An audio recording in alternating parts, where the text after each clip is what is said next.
Daddy కొంచెం shop దాకా వెళ్ళి సోప్ తీసుకురా, సోప్ అయిపోయింది. అమ్మ ఉంది కదా, అమ్మకు చెప్పొచ్చు కదా.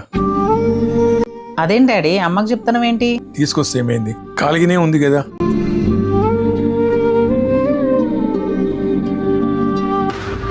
డాడీ కొంచెం షాప్ దాకా వెళ్ళి కందిపప్పు తీసుకురా, కందిపప్పు అయిపోయింది చూసుకోలేదు. అమ్మ పడుకొని టీవీ చూస్తుంది కదా, వెళ్ళి తీసుకురమ్మని చెప్పు.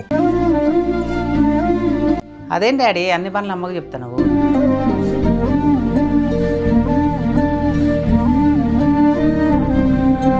డాడీ ఏంటమ్మా? జిమ్కి వెళ్తాను కదా, వచ్చేటప్పుడు కొంచెం బెల్లం తీసుకురా డాడీ, బెల్లం అయిపోయింది.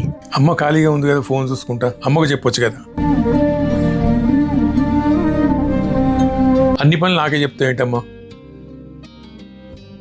ఖాళీ కూర్చొని టైం పాస్ చేస్తాను, వెళ్ళమని చెప్పు.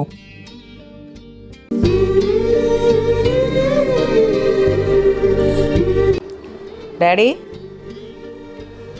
అమ్మని ఎందుకు డాడీ అట్లా బాధ పెడతాను కొన్ని రోజుల నుంచి? ఏం చేయాలమ్మా మరి, చెప్పి అలసిపోయినా. ఏమైంది డాడీ? అమ్మ బీపీ షుగర్ రిపోర్ట్స్ వచ్చినాయమ్మా. వచ్చినాయి డాడీ, అన్నీ నార్మలే ఉన్నాయి. మరి నార్మల్ ఎట్లా వచ్చినాయమ్మా? మరి నాతో జిమ్కి రమ్మంటే రాదు, ఇంట్లో కూర్చొని టీవీ సెల్ చూస్తుంటుంది. ఆమె అట్లా ఉంటే హెల్త్ ఖరాబ్ అయింది కదా. అందుకే నేను ఆమెను ఆ పని ఈ పని చెప్తుంటాను. నేను కనీసం ఆ వంకతో వాకింగ్ అయిద్దని నేను చెప్తుంటమ్మా.